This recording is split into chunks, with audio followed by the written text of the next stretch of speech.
Do you remember those classic dishes born from tradition, the Depression era, and the World War II home cooking?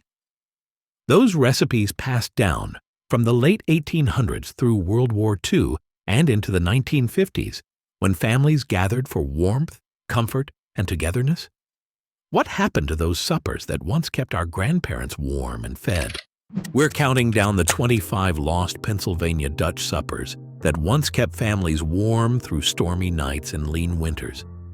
From sweet, molasses-scented pies to humble pork loaves and the hearty stews that stretched a Sunday roast, each entry is steeped in thrift, tradition, and stories handed down from crowded farmhouse tables. Some classics will stir deep nostalgia, while a few will surprise with their inventiveness. Which beloved dish rises to the top of this heartwarming countdown? Shoofly pie arrived on farmhouse tables as a promise of sweetness in the heart of winter. Its dark, sticky filling, molasses thickened with flour and crowned with a crumbly topping, stood out in an era when sugar was rationed and every spoonful mattered. During the Second World War, families in Lancaster and Berks counties turned to molasses, a staple that could be stored for months in the pantry, to stretch the precious sugar allowed by the OPA ration books. From 1942 to 1945, home bakers cut sugar by half and doubled the molasses, following careful notes scribbled on recipe cards and clipped from local newspapers. Shoofly pie didn't need refrigeration. It could sit on the kitchen shelf for a week or more, ready to offer comfort with every slice. Evelyn Miller of Quarryville, born in 1932, remembered, "During the war, we didn't always have sugar, so Mother made pie with extra molasses. It kept well on the kitchen shelf and tasted like home in January." For many, the scent of baking pie meant warmth and security, even as snow piled against the door. This pie opened every winter gathering, a simple pleasure that lingered on tongues and in memory, long after the last crumb disappeared. Scrapple arrived on Pennsylvania Dutch tables as the ultimate act of thrift. After the Sunday roast, bones and scraps that might have been discarded elsewhere became the foundation for the week's most filling meal. Pork trimmings, skin, head, liver, and bones were simmered for hours, coaxing out every bit of flavor. The rich broth was strained, then thickened with cornmeal and seasoned with black pepper and sage. Once poured into pans and chilled, the loaf set firm enough to slice.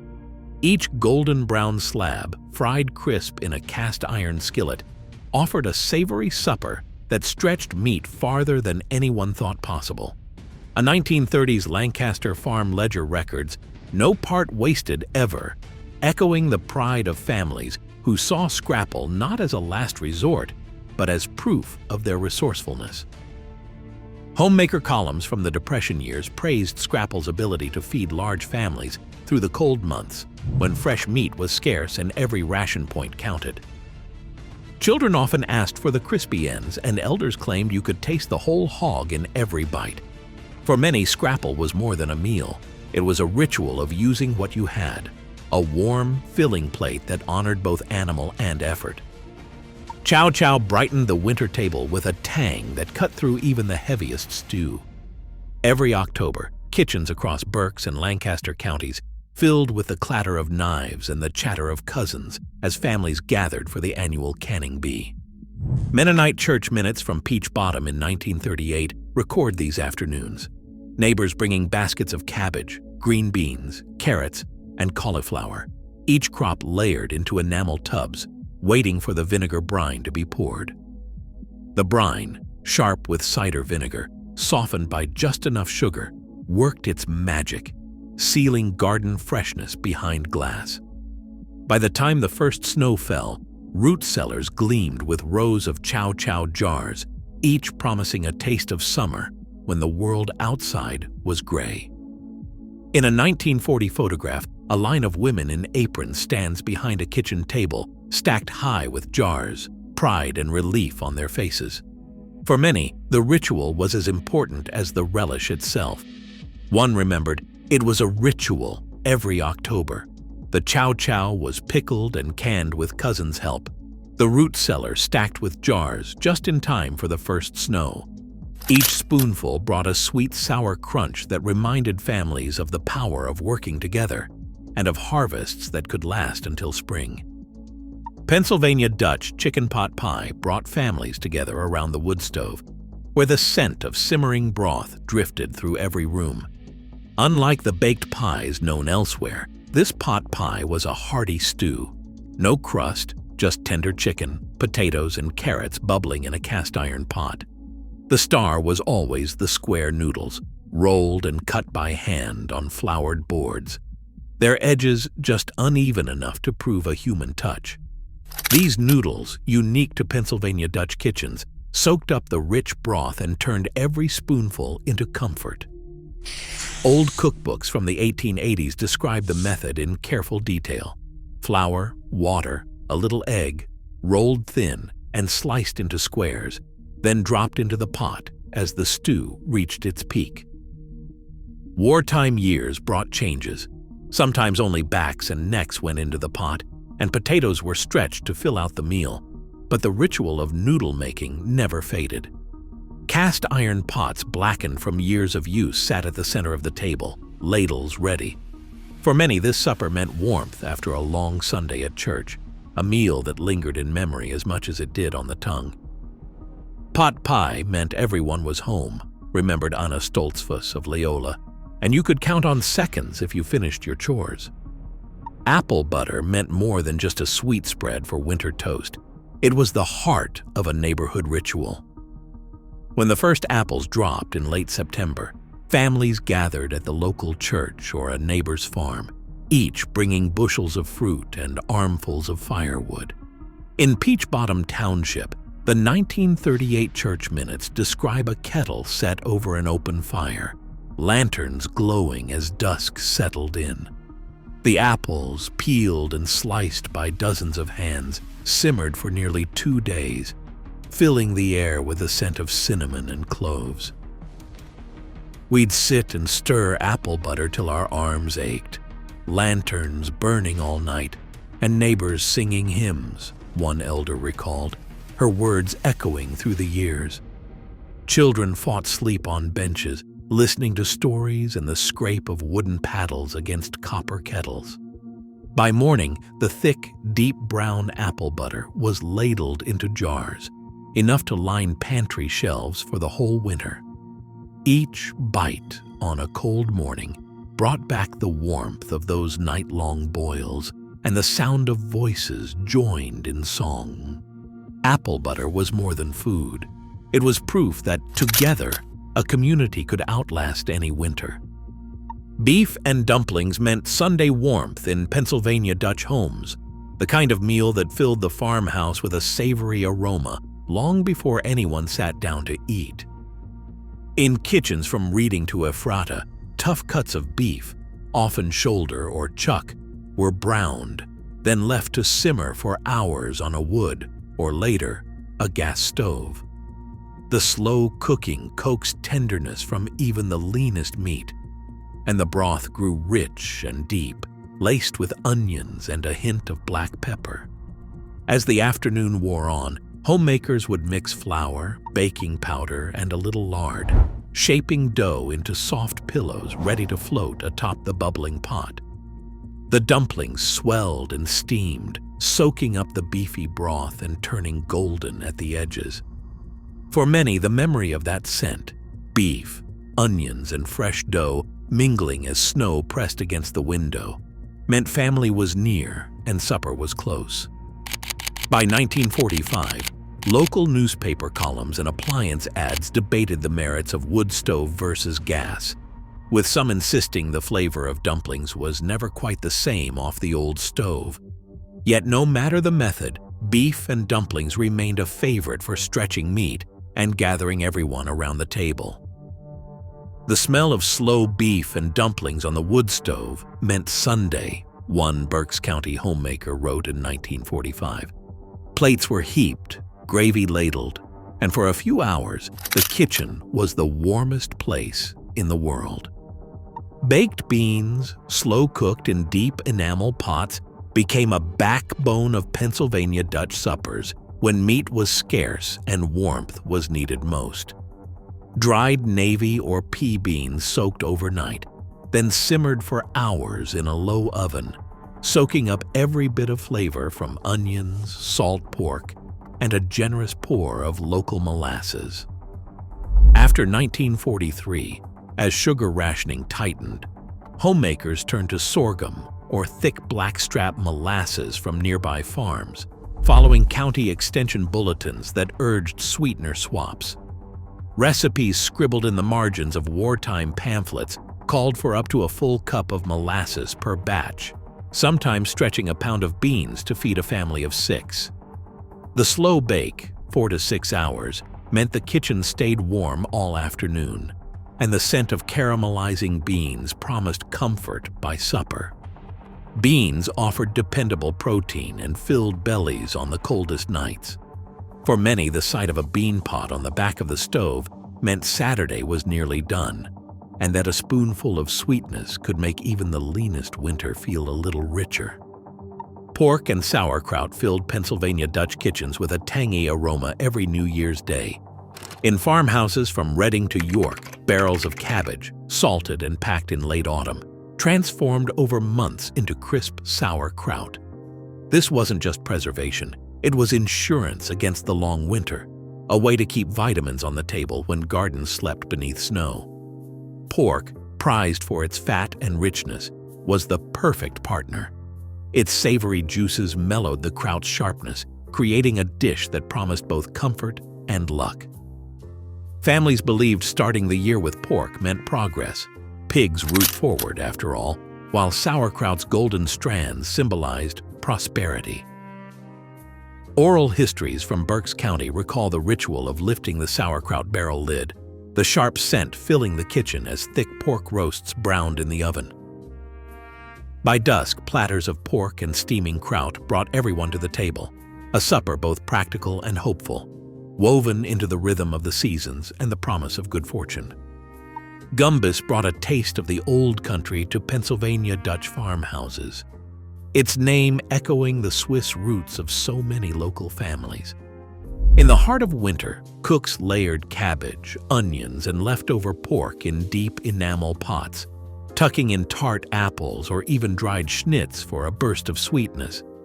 A splash of vinegar or a handful of brown sugar tipped the balance, giving Gumbis its signature sweet-sour tang, a flavor prized across the region for warming both body and spirit. There was no single recipe. Each family adjusted the ratio of meat to cabbage or swapped in potatoes and wild mushrooms when the pantry allowed. Some called it Gumbistopfel, others just Gumbis, but the method was the same. Layer, moisten with pork broth, and let the flavors mingle over a slow fire until the kitchen filled with steam and the scent of apples and ham. Grandfathers asked for it every January, remembering the way the sweet and savory notes danced together, a supper that belonged to no cookbook but to the memory of winter gatherings around the farmhouse table. Schnitz, und knepp, literally sliced apples and buttons in Pennsylvania Dutch dialect, brought together the orchard and smokehouse in one pot, turning winter stores into a meal both hearty and bright. Farm families dried apples every autumn, stringing slices on thread and hanging them in the attic rafters, where they would sweeten and shrink as the air grew cold. By January, these chewy Schnitz were ready to soak up the flavors of cured ham, simmering together until the broth turned golden and fragrant. Into this bubbling mix went clouds of soft dumplings, knepp, made from flour, eggs, and a pinch of baking powder, dropped by spoonfuls to thicken the stew and fill hungry bellies. The sweet tart apples played against the smoky, salty ham, creating a contrast that made even the grayest day feel special. Recipes in Pennsylvania German cookbooks from the late 1800s call for nothing wasted, every bit of ham bone, every scrap of dried fruit. For many, Schnitz und Knepp was the taste of deep winter, when the warmth of the stove and the memory of autumn's harvest came together in a single steaming bowl. Chicken corn soup meant supper could be on the table in less than an hour, even when the pantry was thin and the wind rattled the windows. In the years when nothing went to waste, leftover Sunday chicken was simmered again with garden corn, often cut fresh from the cob and frozen or canned during the summer's last rush. County extension bulletins from the 1940s urged homemakers to stretch every bit of meat, and this soup answered the call. Bits of chicken, sweet kernels of corn, a handful of egg noodles, and a sprinkle of parsley transformed scraps into a nourishing meal. Broth from the previous night's roast was never discarded. It became the base, rich with flavor and memory. Some cooks added hard-boiled eggs for extra protein, a trick passed down through lean war years. Chicken corn soup was a lighter supper, a contrast to the heavy dumplings of Sunday. Children remembered it as the meal you could count on when the week was just beginning, served in chipped enamel bowls, warmth rising in gentle clouds. For many, it was the taste of thrift and care, ladled out with a steady hand through the coldest months. Fasnachts brought a burst of festivity to the end of winter, their golden, sugar-dusted rounds filling kitchens on the Tuesday before Lent. In Pennsylvania Dutch country, Fasnacht Day was more than a date on the church calendar. It was a reason for neighbors to gather, for children to sneak warm donuts from flour-dusted trays, and for cooks to use up the last of the lard before the fasting season began. The dough started with mashed potatoes, making each bite soft and hearty, a clever way to stretch flour and give the donuts their signature texture. Deep fried in bubbling lard until crisp and light, then tumbled in a bowl of sugar, Fasnachts were eaten fresh, sometimes with a smear of apple butter or a dip in coffee. Church halls filled with the scent of frying dough as volunteers rose before dawn to prepare hundreds for the congregation and the wider community. For many families, Fasnacht Day was a highlight of the winter calendar, a final sweet indulgence before the quiet of Lent, and a memory that lingered long after the last donut disappeared from the kitchen counter. Liverwurst brought the skills of home butchery and charcuterie to the Pennsylvania Dutch supper table, offering a spreadable, savory sausage that made quick work of cold winter nights. On farms throughout Berks and Lehigh counties, families gathered after butchering day to grind fresh pork liver with lean meat and fat, blending in onions, white pepper, and a pinch of marjoram.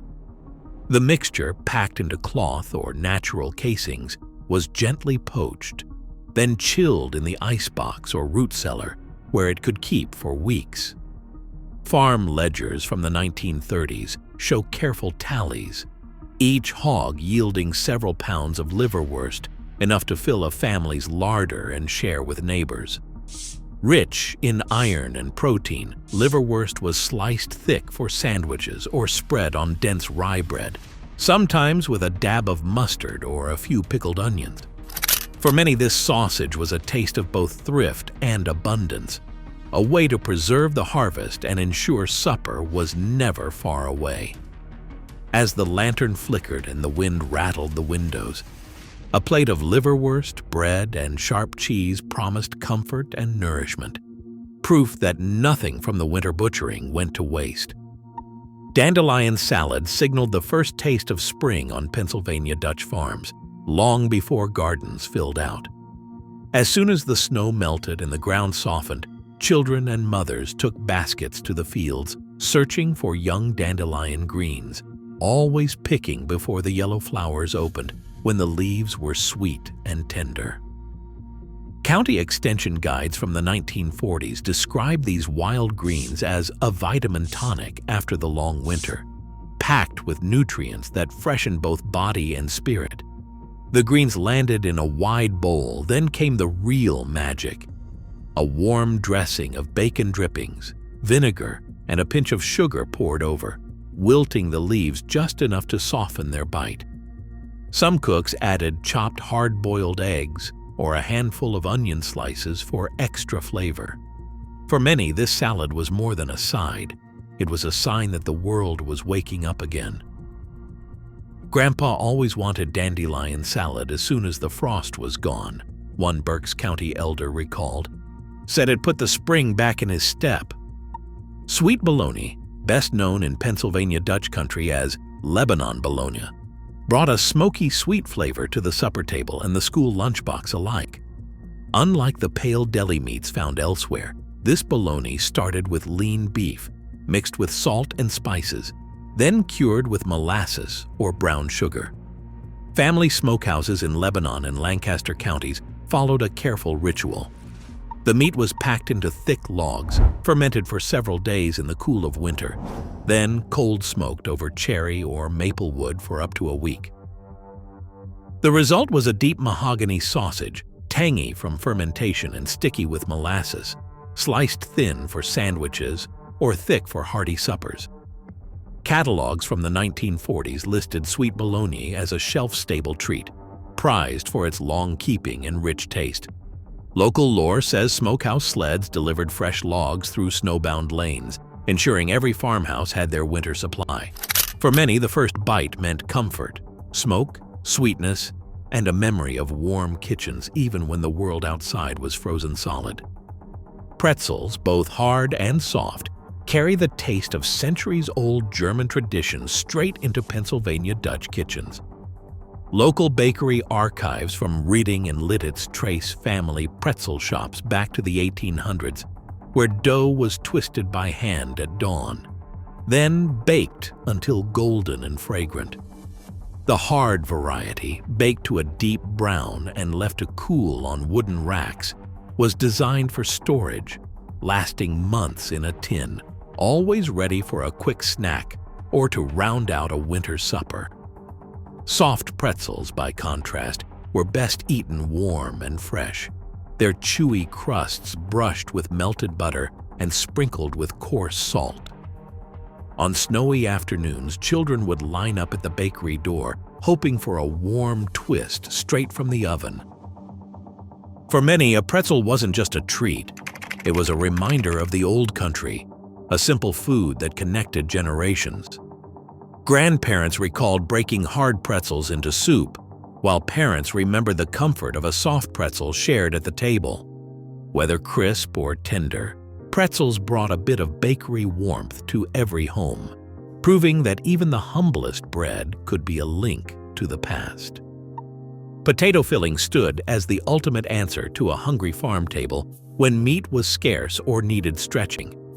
Rather than a simple side, this dish was a thrifty centerpiece, mashed potatoes blended with sautéed onions, celery, and plenty of stale bread, seasoned with parsley and black pepper, then baked until golden at the edges. On Pennsylvania Dutch farms, the filling was often spooned into the cavity of a small roast or baked in its own casserole, making a little meat go a long way. Family ledgers from the 1920s and 30s show potato filling feeding a dozen mouths on a single chicken or a modest pork shoulder. The bread and potatoes soaked up every drop of savory juice, turning what might have been a meager meal into something hearty and satisfying. Children scraped their plates clean, and mothers knew they'd delivered both comfort and calories. In the coldest months, potato filling brought warmth and thrift together, promising that no one would leave the table hungry, even when winter stores ran low. Rivels soup offered quick comfort on the coldest nights, especially when time or ingredients ran short. In Pennsylvania Dutch kitchens, a pot of broth, chicken, beef, or even vegetable, could be transformed in minutes with the addition of Rivels, those tiny rustic dumplings made from nothing more than flour and egg. A handful of dough, crumbled between the fingers until it resembled coarse pebbles, dropped straight into the simmering broth. The Rivels thickened the soup as they cooked, turning a simple pot of stock into a meal that filled bellies and stretched whatever was left in the pantry. Home economics guides from the 1930s praised Rivels for their speed and thrift, reminding cooks that even a thin broth could become hearty enough for supper.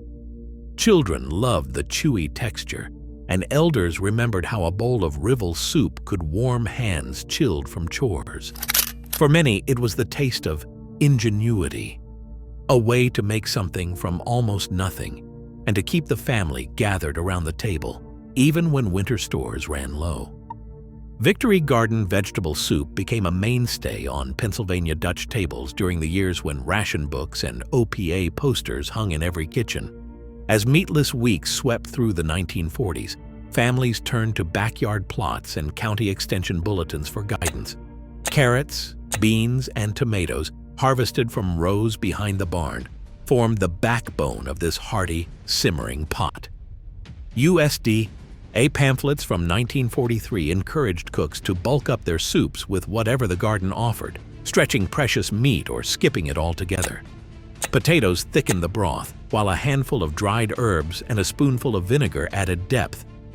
Homemakers clipped recipes from local newspapers, often scribbling notes in the margins.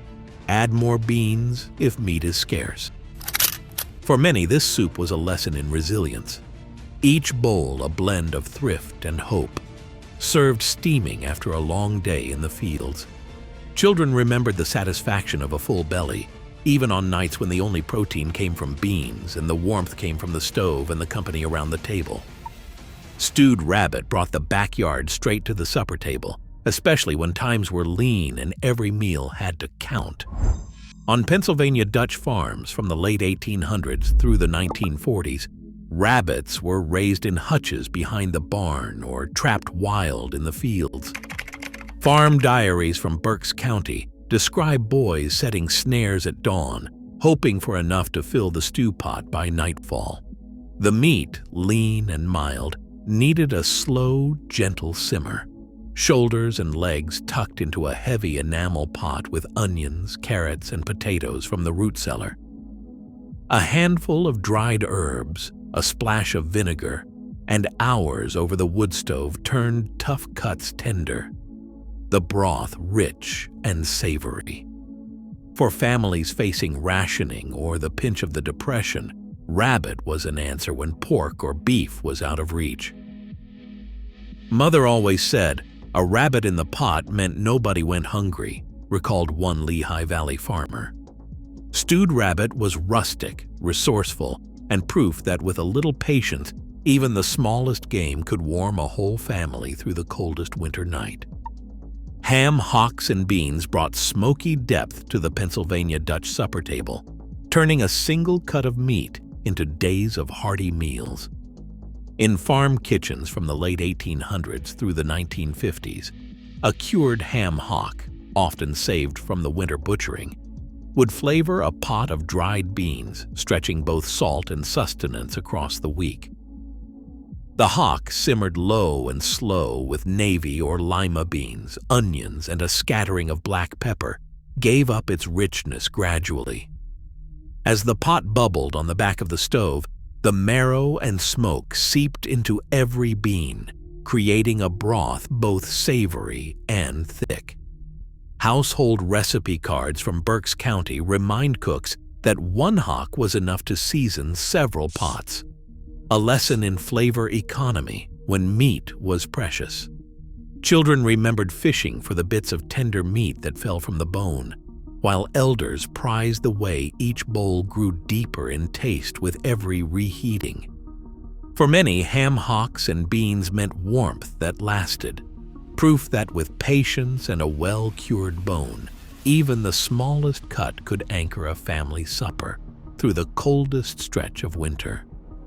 Warm fruit soup offered a gentle sweetness when winter larders ran low, and fresh fruit was just a memory. Pennsylvania Dutch cooks reached for sacks of dried apples, prunes, and pears, preserved in the attic each autumn, pouring them into enamel pots with water, cinnamon sticks, and a pinch of clove. The mixture simmered slowly on the back of the stove, filling the kitchen with a scent that promised comfort. Tapioca or pearl barley thickened the soup, giving it a silky body that clung to the spoon. Recipe cards from the 1930s, dog-eared and stained with use, show careful notes. Add more prunes if apples are scarce, or let stand overnight for best flavor. Fruit soup was often served warm at supper, sometimes with a splash of cream or a slice of buttered bread, blurring the line between dessert and meal. For families, it was a taste of sunshine in January, a reminder that even in the coldest months, a little sweetness could be coaxed from what was put by. Grandchildren remember the steam curling from their bowls and the gentle tartness that lingered on the tongue, proof that dried fruit could carry the memory of summer straight through to spring. Plum pudding carried echoes of old-world festivity, its presence on the holiday table a rare but memorable event in a handful of Pennsylvania Dutch homes. The recipe called for a slow, careful process: dried currants, raisins, and chopped apples mixed with breadcrumbs, eggs, and a generous helping of suet. The batter, rich with cinnamon and nutmeg, was packed tightly into a cloth or basin and steamed for hours over the stove, filling the kitchen with a warm, spicy aroma that lingered long after dusk.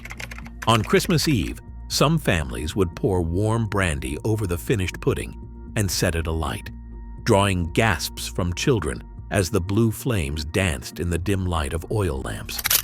Though not as common as apple dumplings or Shoofly pie, plum pudding stood as a symbol of continuity, a nod to English neighbors or distant ancestors who prized ceremony and abundance. For those who made it, slicing into the dense, fruit-studded pudding was a celebration in itself, a sweet, rich end to the year's coldest nights, and a dessert that turned a simple farmhouse supper into a holiday feast.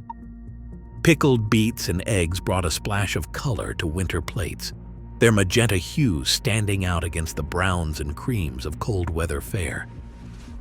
In Pennsylvania, Dutch root cellars, rows of glass jars glowed with jewel tones, evidence of careful summer work and a hedge against the long, gray months ahead. The process was simple but clever: hard-boiled eggs and sliced beets tucked into jars, then covered with a brine of vinegar, sugar, and a touch of spice. Over days, the eggs absorbed the beets' deep pink, turning every slice into a bright surprise. These jars could last for months in the cool dark, offering a tangy, crisp counterpoint to rich stews or hearty breads. Farm ledgers from the 1940s list dozens of quarts put up each autumn, a testament to their popularity. For many, pickled beets and eggs were more than a side. They were a promise of variety and brightness on even the coldest nights, a reminder that the summer garden still had a place at the supper table. Oatmeal pudding brought quiet comfort to the end of a long, cold day. Made from oats, milk, and a drizzle of molasses, this baked dessert was the answer when cupboards were nearly bare. Ration-era home economics pamphlets praised its thrift. Oats were cheap, nourishing, and easy to find even in lean years. The pudding baked slowly in a water bath, filling the kitchen with a gentle, toasty scent. For many, a warm slice at supper was a simple pleasure, proof that even the humblest pantry could offer something sweet to share. From the iconic molasses-rich Shoofly pie that opened our list, through the practical thrift of Scrapple and the communal warmth of apple butter boils, to the humble comfort of oatmeal pudding, these 25 lost Pennsylvania Dutch suppers reveal a rich story of resilience, resourcefulness, and family tradition. Across all entries, one clear pattern stands out. Every dish, whether sweet or savory, was designed to stretch ingredients, preserve the harvest, and bring people together during the harshest months. Surprising entries like Gumbis sweet sour stew and the vivid pickled beets and eggs highlight the creative use of what was on hand, while the prominence of molasses, dried fruits, and home-cured meats speaks to ingenious adaptation during rationing and scarcity. The ranking reflects not just flavor or nostalgia, but the depth of cultural memory and historical evidence each supper carries. In the end, these suppers are more than recipes. They are a testament to the warmth and ingenuity of Pennsylvania Dutch kitchens, reminding us that the heart of tradition lives wherever families gather, share, and remember. Which of these lost suppers would you bring back to your table?